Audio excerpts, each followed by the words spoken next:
Alrighty guys, we are out here today at Mr. Harry Johnson's home. He had a handful of wind damage shingles that were prescribed for repair in the initial scope and estimate.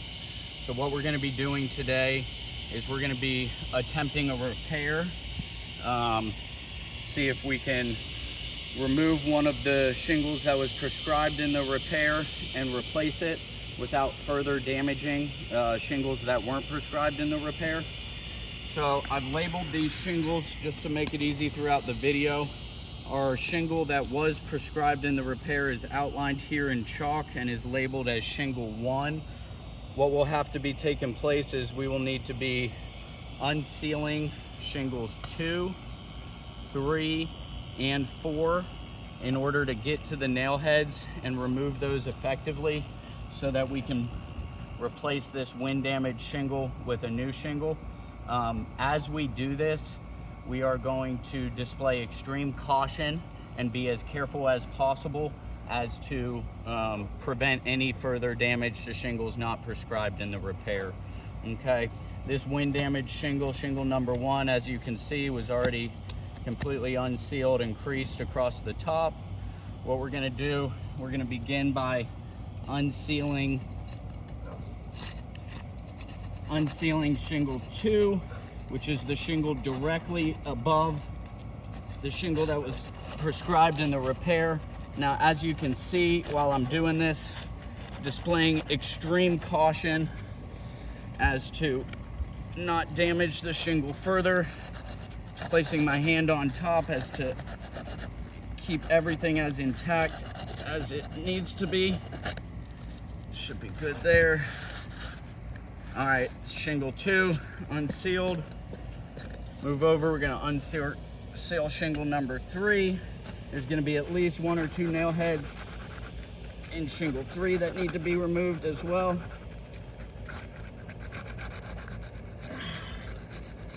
It should be good there.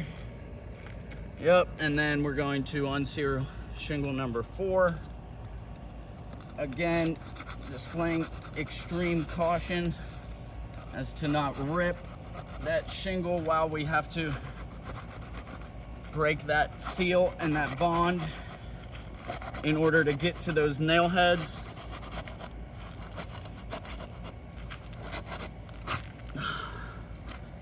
Okay, so we've got all of our shingles unsealed. We're now going to start the edge of shingle 2 here. And while I do this, again, extremely important that I only lift shingle 2 about 10 to 15 degrees, the least amount possible, in order to both locate and remove those nail heads. Got the first one here. And actually, Remy, if you can see it, hand me this camera. I'm actually going to show you guys this very first nail head here is completely pulled through already, which is super indicative of the wind damage that is present all over this roof. We're going to go ahead and remove that nail. And while I do that, I'm being extremely cautious, only lifting that shingle number 2, about 10 to 15 degrees in order to, 1, be able to locate the nails, and 2, remove them effectively.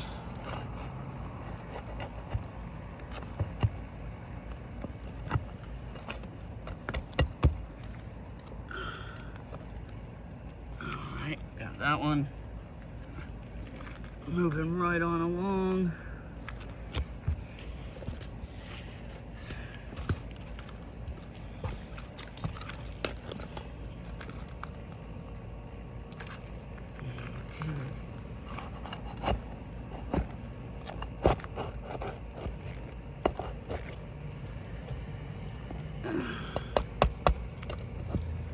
All right, got this one.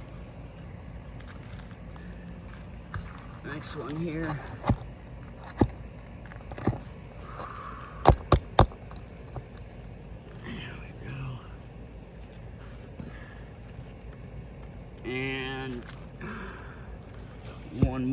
with shingle 3 here.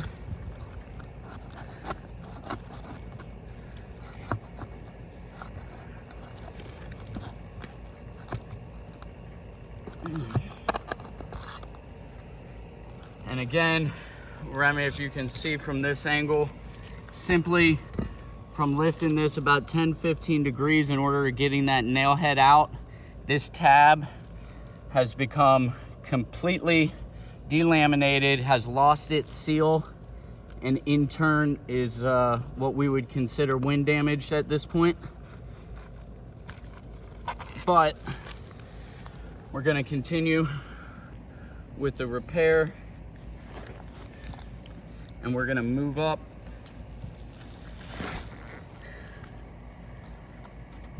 here we go. I got one here.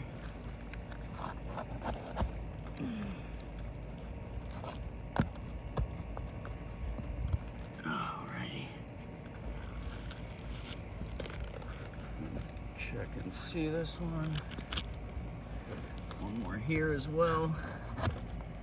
Again, only lifting that shingle that wasn't prescribed in the repair. About 15 degrees or so, very least amount in order to get that nail head out of there. Check and see. Believe we've gotten all of them out of the first row. We'll move up to shingle 4, make sure all the nail heads are out of that one as well. We do have one here.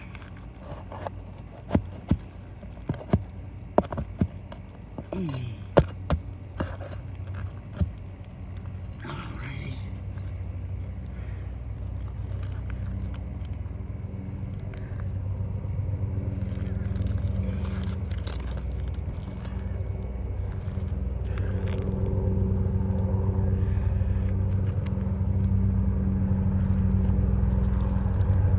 We got this one already.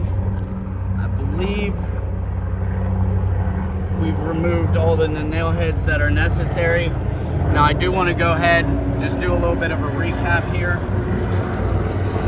On shingle 2, only from lifting that shingle about 10 to 15 degrees, we're starting to see some minor breakdown. On shingle 4, we're seeing some very significant breakdown.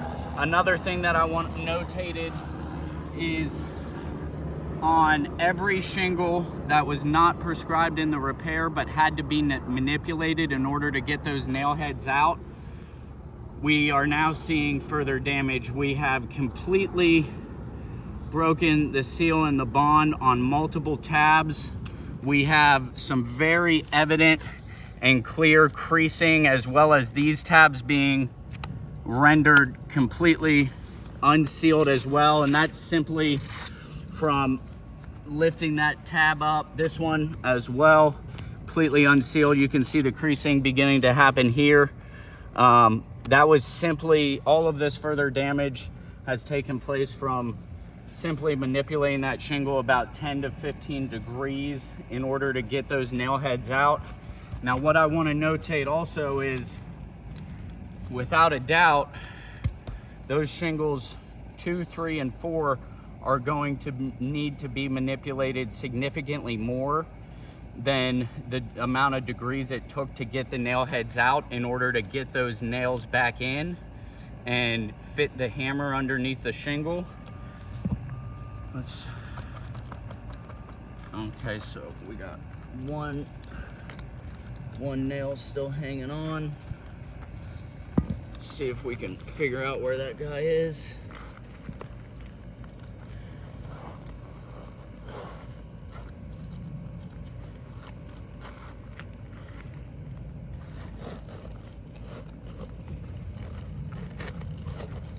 Alright, I think I got it there. And as you can see, even this shingle that was wind damage is coming completely delaminated. Now, if I were to lift these no more than, I'd say, about 30 to 40 degrees with replacing a new shingle in here, which would be about this high, the damage that is going to take place further beyond what is already taken place is going to be super significant. What we're going to do at this point, I'm going to go ahead and stop this repair attempt. I think it's beyond obvious with the amount of creasing, ripping, delamination, and breakdown that we're seeing in shingles not prescribed in the repair. A repair to this roof in good faith as a licensed general contractor is just not something that we're going to be able to complete. What we'll do is we'll go ahead and send this video in and look forward to getting our mutual customer taken care of here in this situation. Thank you.